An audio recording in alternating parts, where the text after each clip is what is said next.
即係最後一 part 咧，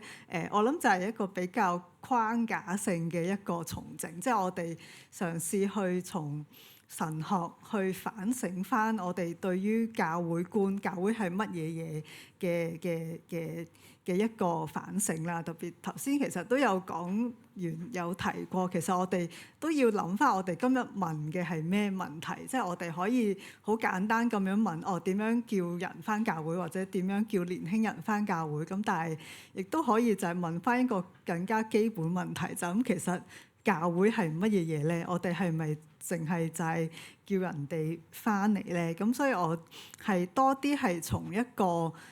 從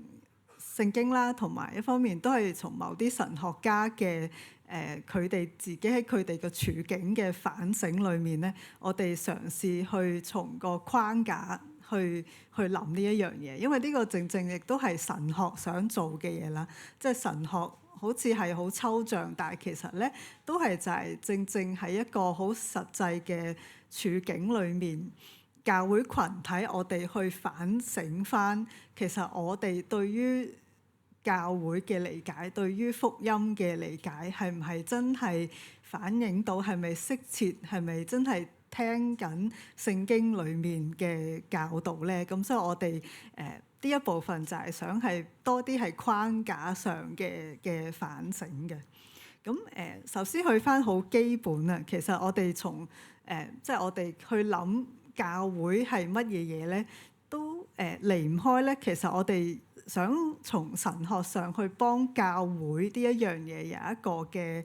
定位嘅。咁一樣嘢好緊要咧，就係其實頭先啱啱都有提到啦，就係聖靈。不過佢唔係淨係講緊個人，即係唔係講緊聖靈喺每個人心裏面內在嘅嗰個同在同工作啦，而係就係喺世上面，就係特別喺耶穌基督升天嘅時候，佢應許賜聖靈，而喺使徒行傳我哋睇到教會嘅建立，正正就係聖靈嘅工作，係聖靈降臨嘅。咁所以不論喺聖經或者喺神學上，我哋嘅思考咧，即係個框架咧，你可以話一講教會，我哋需要去翻去諗聖靈嘅工作，或者我哋就係知道其實教會從來都唔係一個獨立嘅個體嚟嘅，係我哋其實係跟隨緊聖靈佢喺地上面嘅工作，而教會就係聖靈所建立嘅呢一個群體。咁例如使徒行傳我哋都好熟悉啦，就係耶穌基督佢臨升天嗰時候，最後同門徒嘅對話就係講俾門徒聽，我哋喺地上面嘅使命係乜嘢嘢。咁係好得意嘅，就係你留意，就係聖經都特登去 quote 翻原本門徒問嗰個問題啊，就係幾時復興以色列啊？係咪就係呢個時候啊？其實都係同我哋嘅掙扎好多時候有關，就係我哋以為好想復興某一個群體，復興我哋呢一個群體，我哋問緊一個幾時復興到嘅一個問題。咁但係耶穌嘅回應咧就好唔同喎，完全唔係佢哋諗嘅嗰一樣嘢，反而咧係強調聖靈降臨之後咧，佢哋要係分散嘅，反而係強調就係唔係佢哋自己點樣復興，反而咧係要分散到去唔同嘅地方，就係耶路撒冷、猶太全地、撒瑪利亞，直到地極，即係去到最遠嘅地方。而個使命都好清楚啦，就係要作主嘅見證。咁所以你睇到好明顯咧，個主角就唔係教會嘅，個主角係聖靈，係聖靈降臨咧，係要呢一個群體去見證主。咁神學上我哋好多時候參考使徒信經，都係使徒信經就係早期教會已經係有一個好簡短嘅一段文字去幫一個受洗嘅人，佢哋去公開去認信佢哋嗰個信仰啦。咁當然係認信嘅係三一上帝啦，父子聖靈。咁但係咧隨即咧我信聖靈之後咧，就係強調我信聖而公之教會，同埋我信聖徒相通。咁你都睇到一樣，即係都係神學都係反映翻聖經嗰個記載咧，就係教會嗰個定位好清晰嘅，係聖靈嘅工作，係聖靈佢係當耶穌基督升天之後咧，同埋耶穌再翻嚟之前咧，即係第二次再翻嚟之前咧，中間呢一段嘅時間咧，就係聖靈喺地上面嘅工作係點樣樣咧？就係透過教會。咁所以咧，教會從來去諗好多嘅問題咧，都係即係神學嘅反省或者個檢討咧，就係我哋都係一定要翻去最基本，就係聖靈係做緊一啲乜嘢嘢咧？係咪就係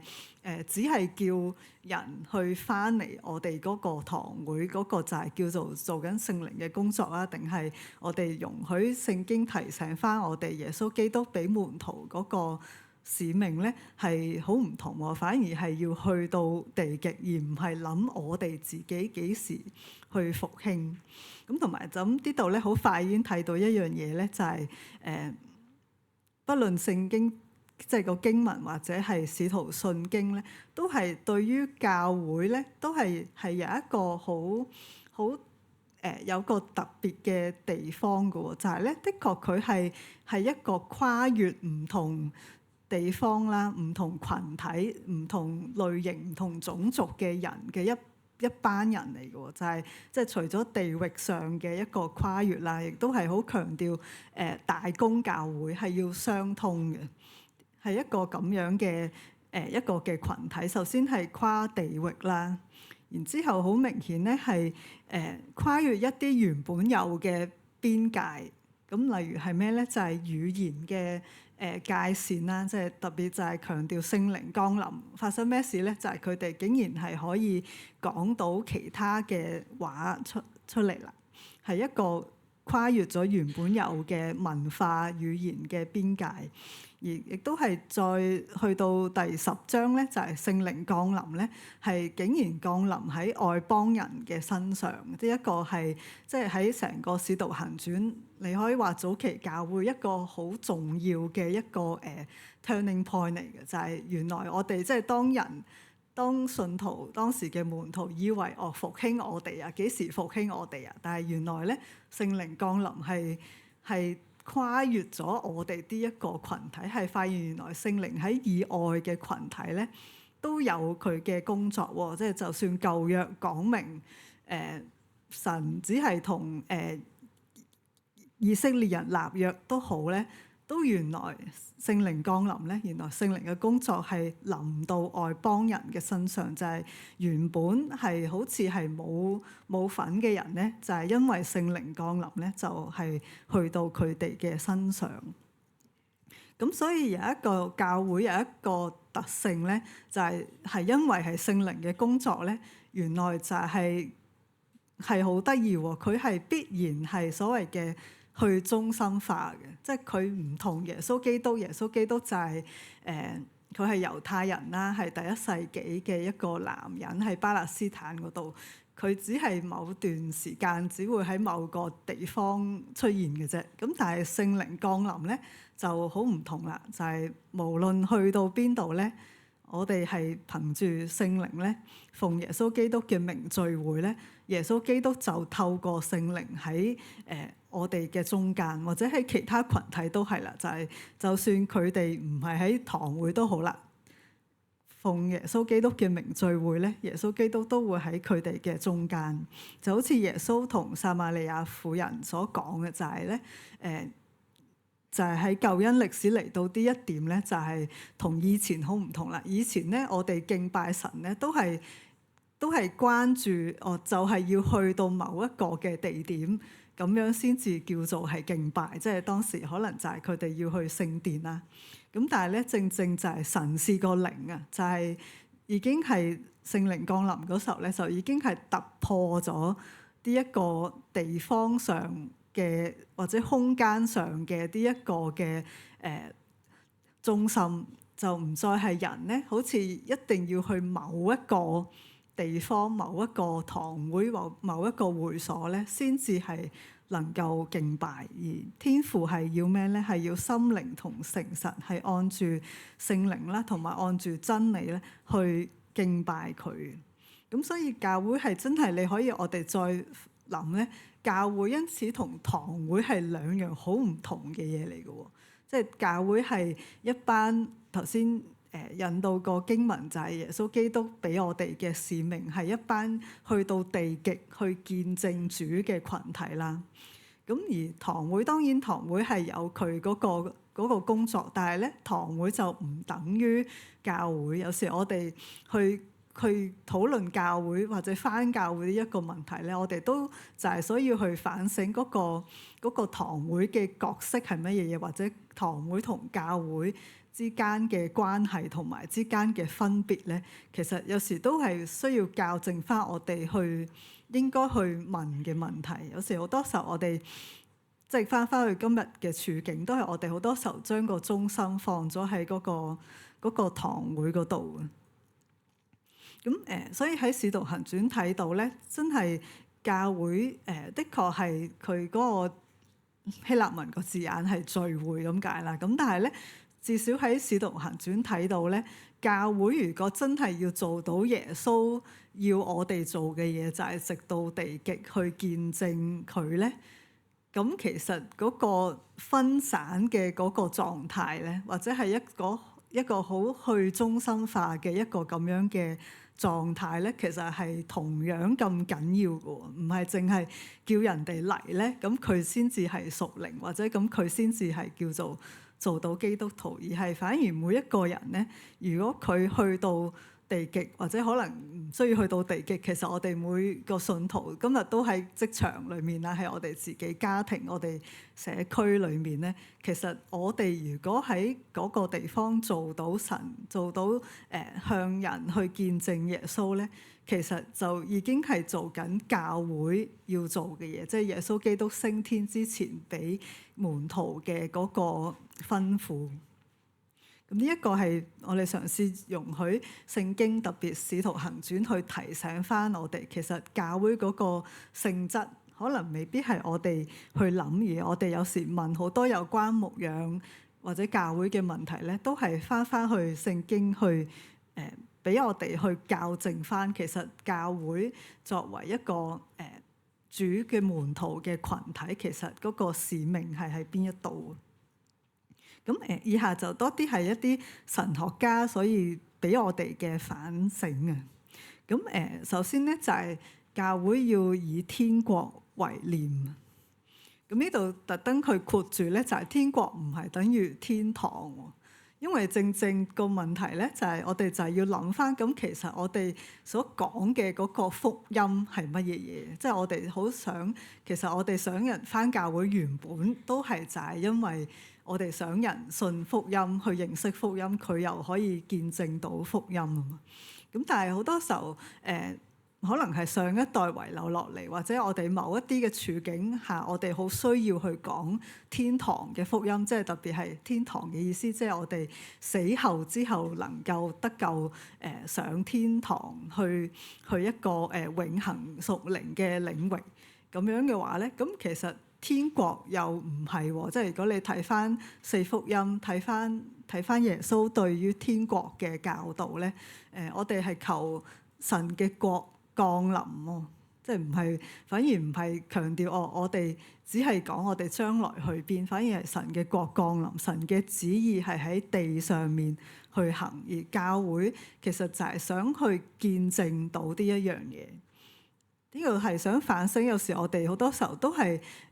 即係當信徒，即係特別我諗今日有幾位嘅講員，我哋都係不約而同有提到，就係其實好多時候嚟堂嘅信徒，其實佢哋係對信仰好認真，只不過佢哋好想喺佢哋嘅處境入面係可以活到信仰同埋教會嘅教導同佢哋實質地上面嘅處境係有個關係結連到嘅時候咧，而教會只係一味去講將來嘅嗰個天堂咧，其實就係呢個好可能就係嗰個結連唔到嘅嗰一個位啊。咁所以其實教會自己都要去反省，就係咁我哋講嘅福音係講緊咩咧？呢度當然唔係否定有天堂嘅福音啦，但係我哋嘅福音唔係淨係講將來嘅天堂，亦都係而家地上面今時今日我哋好想見到主嘅旨意喺地上面係去行到，同埋我哋從聖經裏面提醒翻我哋咧，其實從來嗰個主角都唔係我哋嘅，即係教會我哋自己從來都唔係福音嘅嗰個主角嚟。我哋唔係話叫人嚟我哋呢一度咧，咁佢就係基督徒啦，或者佢就係得救啦，而係嚟我哋睇呢度啲經文係講緊所有嘅權柄，天上地下嘅權柄都係賜咗俾耶穌。所以我哋要使萬民作耶穌嘅門徒嘛。咁個主角好明顯就係主啦，就係耶穌啦。而佢嘅拯救嘅對象咧係講緊萬民嘅。唔係想去single out去只係某一個，即係特別就係頭先提到係咪就係要去復興我哋嗰個羣體咧？其實唔係喎，個目標唔係要去復興我哋，而係我哋要去見證到原來真係主係拯救萬民。好似林後呢度講話喺神就係基督裏叫世界與佢自己和好啊！係講緊成個 cosmos 係成個世界，係佢所做嘅成個世界，只不過將呢一個和好嘅道理託付咗俾我哋咁解啫。即係我哋只係被託付呢一個上帝與成個世界和好嘅呢一個嘅道理，我哋就唔係主角嚟嘅。所以係我哋都係就係諗，我哋想 ultimately 我哋嗰個目的係想點樣樣咧？特別就係頭先即係今日上晝晏晝唔同嘅講員都有提到年輕一代佢哋好想，即係佢哋覺得好唔滿足嗰一樣嘢咧，就係個信仰同佢哋日常生活每一日嘅嗰個掙扎究竟係有啲咩關係？佢哋好想聽到嘅時候係聽到係有啲一個嘅關係。咁的確我哋頭先嗰個反省提醒翻我哋咧，天國唔係淨係喺個堂會裏面噶嘛。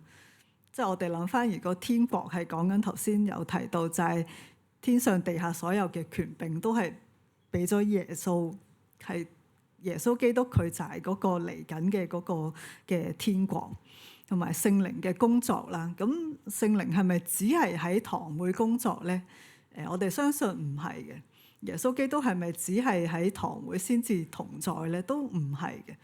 喺我哋就喺地上面唔同嘅場景啦，即係特別我諗年輕信徒好關注嘅就係佢哋嘅職場啦、學校，佢哋面對好多嘅嘢，喺家庭好多嘅壓力啦。我哋社區，我哋睇新聞，每日都睇到真係社會發生緊好多嘅事。其實我哋都就係好想睇到耶穌基督嘅福音點樣同呢一個嘅社會每一日見到發生嘅事，我哋職場同事或者上司下屬之間發生咁多嘅事，點樣可以拉上關係咧？係需要就係教會嗰個職責咧。頭先話係見證啊嘛，就係要去見證到上帝係真係就係喺呢一啲嘅地方都係呈現嘅喎。而我哋首先咧，所以就係要校正翻我哋成個嘅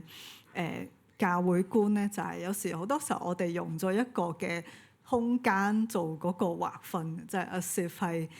係教會咧就係神聖嘅，出面嘅世界就係唔好，所以好想人咧入嚟我哋呢一個教會呢一個嘅堂會，咁就等於係做緊一個好嘅基督徒啦。咁但係如果我哋翻去諗天國咧，其實就係講緊上帝佢掌權、佢工作嘅地方、佢嘅旨意成就嘅地方咧，就即係我哋嘅反省咧，就係從來都唔係限於堂會，唔係限於某一個嘅群體嘅。上帝嘅工作遠遠係超過我哋所想。咁所以其實教會我諗特別係呢一個世代咧，其實就係期望緊。我哋都係就係見證到上帝唔單止喺堂會裏面工作，都係喺每一個弟兄姊妹佢哋嘅職場啦、佢哋嘅家庭啦、我哋呢一個社會啦，以至成個世界咧，都係見證到上帝點樣喺嗰度工作，同埋究竟信耶穌嘅人點樣可以真係從聖經裡面，即係聖經能夠真係打開，原來係好有智慧咁樣同我哋喺呢一個處境係去講緊説話嘅。咁另一樣嘢咧就係教會，我哋想重申翻咧，即係如果翻去耶穌基督臨升天之前嘅説話咧，就係我哋係要去做佢嘅見證啦，去到地極去做主嘅見證。咁所以其實教會咧，佢就唔係一樣靜態嘅嘢，唔係一個某一個組織一個架構去等人哋嚟參加我哋嘅聚會先至叫做返教會，即係呢一樣嘢都緊要，個堂會都緊要嘅。咁但係唔係只係咁樣樣，反而教會係咩嘢咧？係一個就係信徒係真係就係做到耶穌叫我哋做嘅嘢啦，就係去到地極咧都可以見證到主。咁嗰個咧就係教會。咁所以呢度都係有一個分別咧，就係好多時候我哋關注嘅係叫人去 attend a church 啦，但係其實反而如果按耶穌基督嗰個嘅即係好多嘅提醒咧，係要 be the church， 即係我哋本身喺即係信徒，包括返教會或者佢嚟堂嘅信徒，喺佢哋自己嘅場景咧，其實佢都可以就係 be the church， 可能就係去到地極啦，要去啦，要係叫個光係照喺人前啦，即係呢一個耶穌基督教我哋做鹽作光都係嘅，都係講緊我哋係世界嘅鹽，世界嘅光，係唔單止係講緊世上嘅鹽，係即係 salt of the world、light of the world。我哋係其實係為咗呢一個世界，係呢一個先至係個使命。而我哋要緊張嘅咧，其實信徒好多時候都係已經係做緊呢一樣嘢，反而係咯，即係好似頭先都有提到，就係當我哋搞好多活動，好想佢哋翻嚟嗰時候，會唔會反而就係攞咗佢可以同啲微信朋友一齊去行山、一齊去食飯、去傾偈嘅嗰啲時間咧？呢一個都係我哋要去諗一諗嘅。咁同埋我哋自己嘅教導啦，聖經教導係咪我哋都係真心地相信，其實個福音唔係淨係講緊個人嘅得救，即係唔係只係 concern 個人係咪攞到一張入場券，將來可以上到天堂，而係關心返其實就係好多世人、好多年輕一代，其實佢哋每一日關心嘅嘢，可能就係個社會係唔係有公義啦，係咪和平啦？佢哋好想係用佢哋嘅恩賜喺社會裏面有建設啦。佢哋睇到鄰舍嘅需要啦。啱啱頭先都係有提到，就係有一位保安就係佢拉翻人哋落嚟嘛，即係人哋有人跳樓嘅時候，佢拉翻人落嚟。呢啲咪都係就係有一個人，佢唔需要係咩專業，但係原來就係喺佢嘅職業裏面咧，佢每日翻工，可能就係佢好睇到佢嘅鄰舍嘅需要。而佢喺呢一啲層面去行嘅時候，咁其實咪已經係做緊神嘅心意嘅嘢咯。即係例如喺教育、喺文化創作，可以有好多唔同嘅界別嘅。例如我哋今日有精神科醫生啦，有提到有社工、有律師，即係唔同嘅專業，甚至乎就係頭先所講嘅嗰一位保安，原來就係喺佢嘅領域裏面咧。其實佢可以係見證嘅，咁但係就係好需要教會去 acknowledge，或者喺我哋嘅教導裏面咧，去認同翻、去承認翻，其實福音係真係喺職場、喺呢一個社會、呢一個世界係可以被見證到嘅。其實頭先我哋即係今日全日我哋聽到嚟堂嘅人嘅聲音都係就係佢哋好想睇到呢一個關係嘅，即係福音同個處境嘅嗰個嘅關係。咁所以係啦，即係呢個都係呢度引咗兩位神學家啦。咁其實都係好多年前㗎啦，啲神學家。咁但係我諗西方就佢哋好早已經經歷緊呢一個教會人數減少嘅呢一個問題啦。咁就係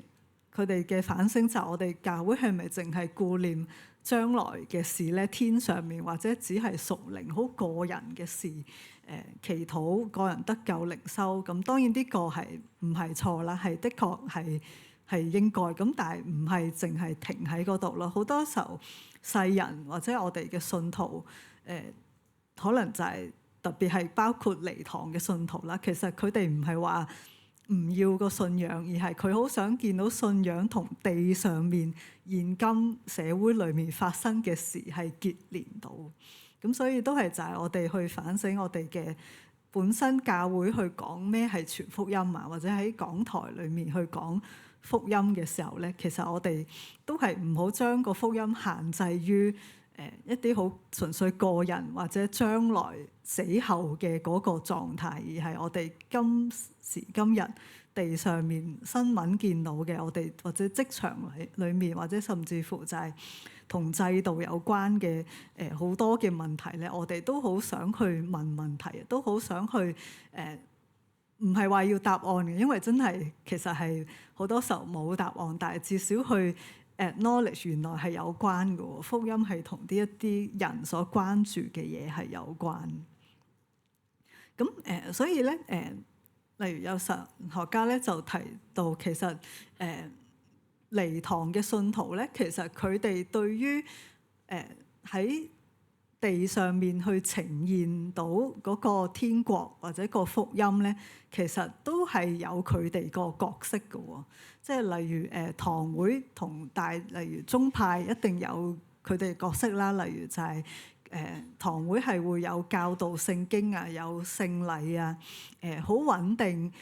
喺一個社區裏面存在，等人就係需要揾教會嗰時候就知道可以翻嚟啦，去傳承教義啦，一啲嘅傳統啦。咁當然就係堂會有佢嘅角色嘅。咁但係同時間嗰啲離開咗堂會體制嘅人咧，佢哋又有好重要嘅角色喎。特別頭先提到就係耶穌嗰個俾我哋嘅使命就係要去到地極啊嘛，就係要去啊嘛，而唔係叫人嚟。咁所以就係好容易係好靈活啦，可以走位啦。就係例如就係某一間公司某一個角落，其實牧師唔會走入去嗰度噶嘛，但係正就係嗰個信徒，佢就係走咗去嗰度，就係佢嘅生命就已經係呈現緊基督嘅愛啦，咁樣咁就係好靈活，就係咁樣要靠信徒咧，先至係可以走到啲位，去到啲地方去見證。同埋神學家有提到另一樣嘢，就係離堂信徒有樣嘢好咧，就係冇宗派嘅包袱。有時好多時候嗰個信仰嘅表達需要係好靈活，或者係好對應到某一個處境需要咧，而佢又唔需要擔心係唔係佢個宗派係唔係咁樣去講咧？咁樣咁就係啦，即係信徒或者就係離開體制嘅信徒咧，有啲一個好處。咁神學家覺得兩者唔係對立嘅喎，即係唔係話有人離開咗教會，咁教會少咗人咁就唔好啦咁樣，而係反而兩邊嘅人咧，其實係可以就係互相喺天國裏面喺唔同嘅場景，即係喺堂會同埋喺堂會以外咧，都有人係可以係去見證到主。所以其實兩邊咧有少少係互補不足嘅，係可以就其實唔係對立嘅，同埋係大家都要謙虛嘅。其實即係兩邊嘅人咧，不論係堂會自身啦，佢都要睇到其實佢都有限制嘅。即係雖然佢好重要，即係神學家唔會否定堂會體制宗派係好重要嘅，作為去傳承教義，其實嗰個角色好緊要，但係佢又有佢嘅限制。佢唔好忘記天國咧係遠遠闊於個堂會嘅。咁而離開教會嘅人咧，佢就係都有佢就係有佢嘅好處，佢可以係好靈活，唔同地方去見證。咁但係佢都要謙虛啦，佢都唔好否定咗堂會其實係好重要，兩者都係重要嘅。咁喺網上面見到有一幅咁樣嘅圖畫咧，覺得好好，都係呼應翻我哋頭先所講嘅嘢，就係即係唔知啲字係咪太唔知點解會係咁樣，唔緊要。即係嗰幅圖就係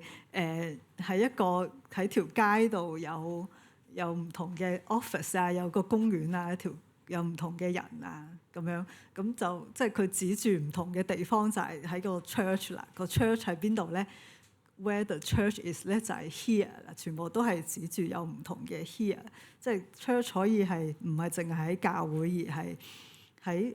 即係唔係淨喺堂會，而係喺信徒喺佢哋嘅工作裏面咧，其實嗰個都係個 church 嚟嘅。咁所以有神學家咁樣講啦，教會現時首要嘅任務係正式承認他所立足的世界是聖潔的，即係特別就係當信徒如果真係要去見證到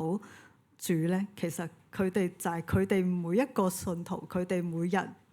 所工作或者學習嘅嗰個場景，佢哋生活嘅場景咧，都係聖潔。聖潔就係講緊神可以喺嗰度工作嘅。唔係淨係限於堂會，但係教會就係佢其實就係佢嘅意思就係教會唔需要咁辛苦諗咁多嘢，搞好多事工，反而就係 acknowledge 翻其實信徒佢哋每日做嘅嘢咧，其實已經就係嗰個就係個 church。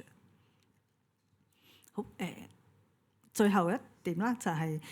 教會係需要成長啦。咁呢度又係特別去澄清個成長咧，就唔係等於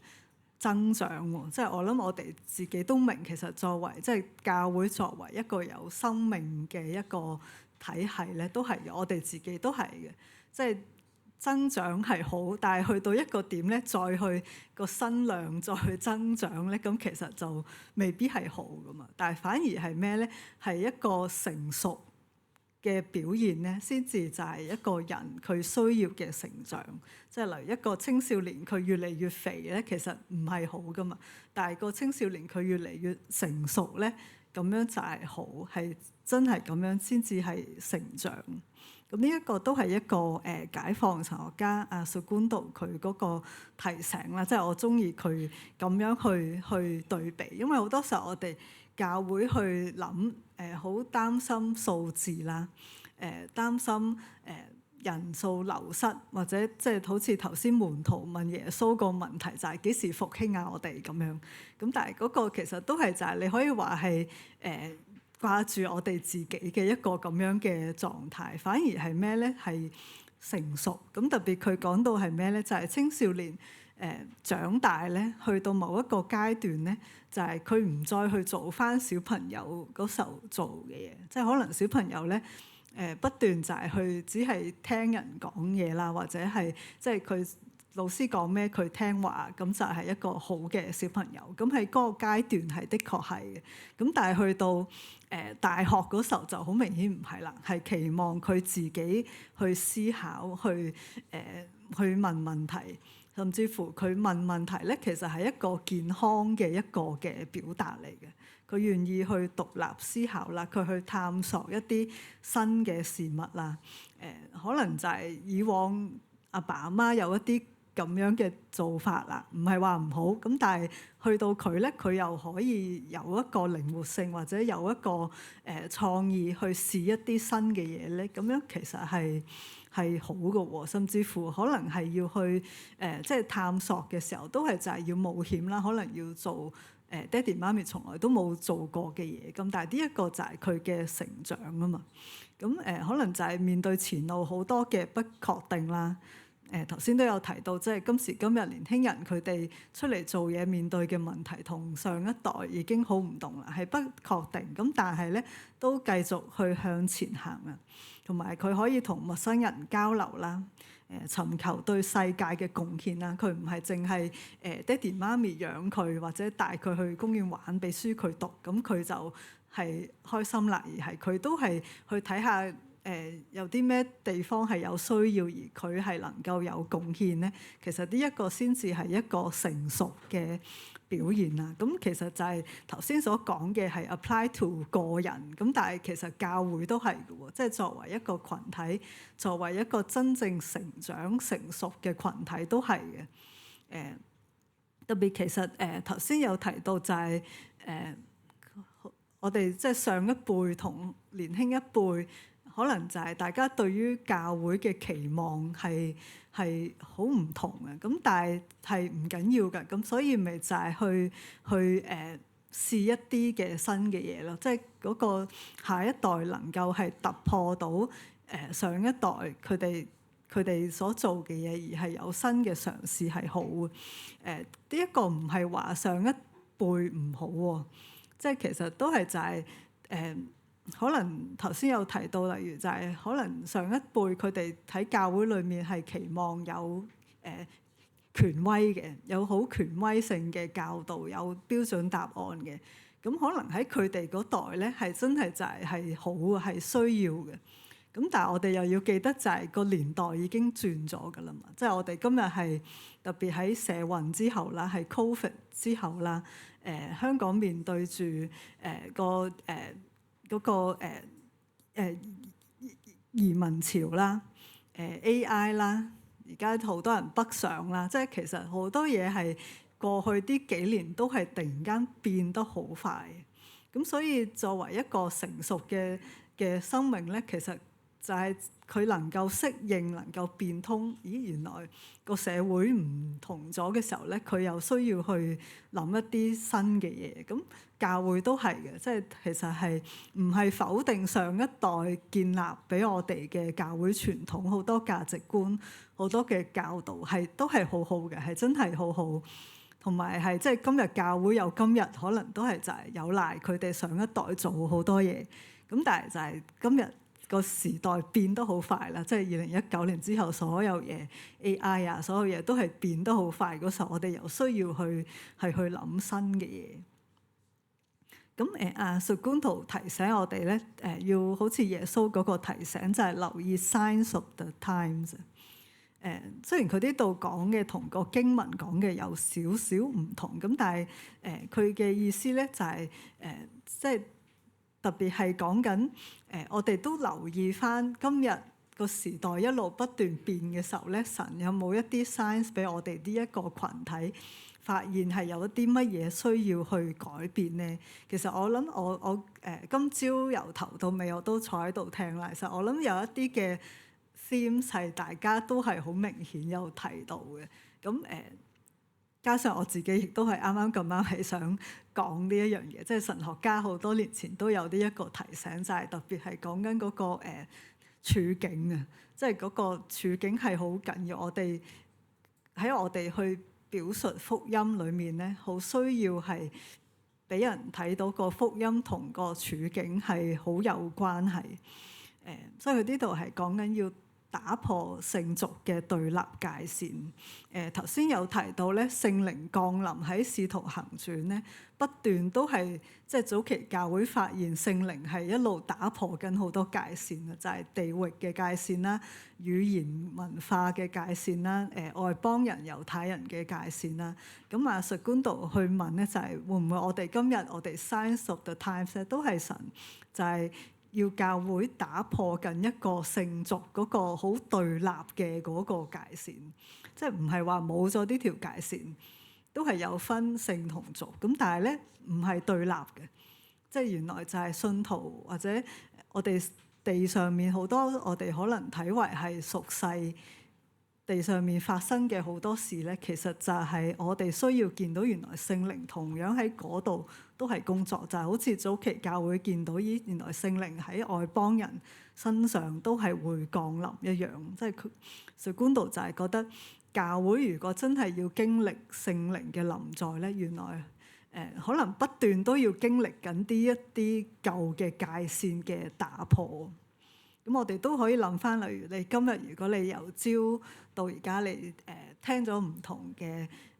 牧者、學者、年輕人嘅分享啦，同埋有精神科醫生啦，有冇一啲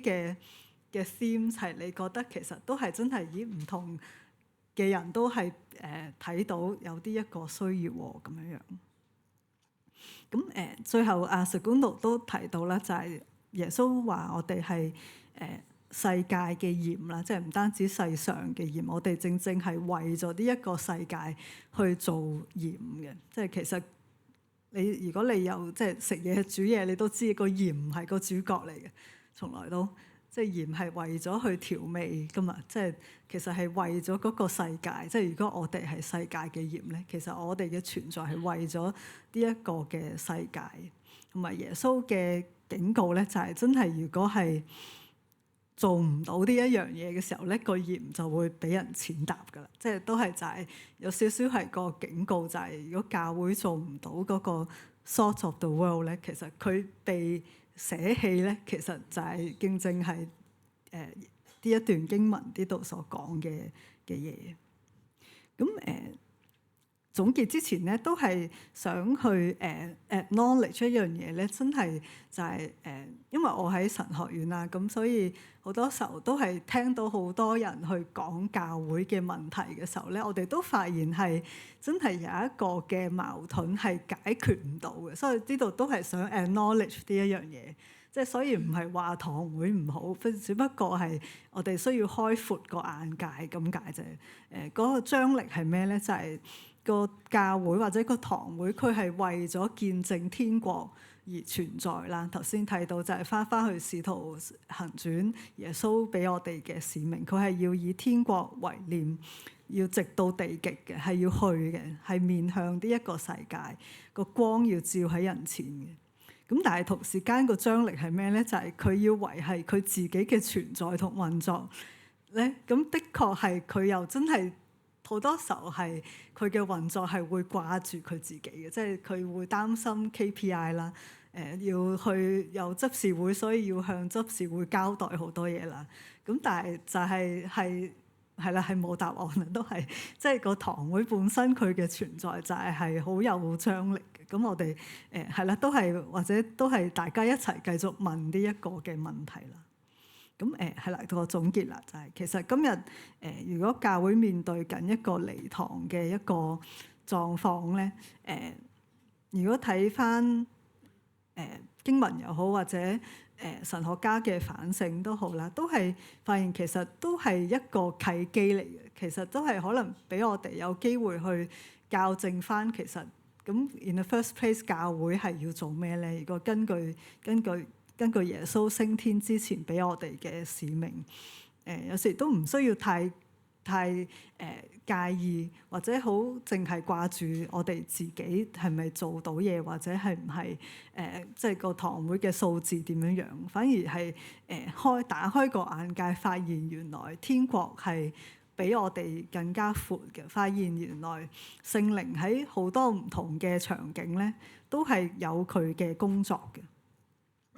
可以聆聽信徒對世界嘅關注啦。頭先例如就係有提到醫生就係當佢做醫生去幫人嘅時候，佢就離開教會，或者好多信徒都係我自己認識嘅，都係雖然我冇做過咩訪談咁樣，但係 happen that 我自己認識離開教會嘅人，其實都係佢自己喺佢工作裏面係佢好想做好啲嘅，佢好想幫人嘅。其實佢都係就係對於個世界好多嘅關注，咁但係就係教會講嘅福音好似同佢對世界嘅關注好似脫節咗咁樣樣，咁所以可能係一種嘅聆聽啦，即係未必話需要係啲咩嘅技巧或者要做啲咩，但係由聆聽開始。咁最後就係頭先所講嘅追求成熟啦，唔係淨係一個自己嘅 size 增大，而係咧能夠去成熟去嘗試新嘅嘢啦，去容許人去問問題，或者我哋都係就係喺不肯定、不確定嘅裏面咧，我哋一齊去行呢一條嘅路。咁我今日分享嚟到呢度。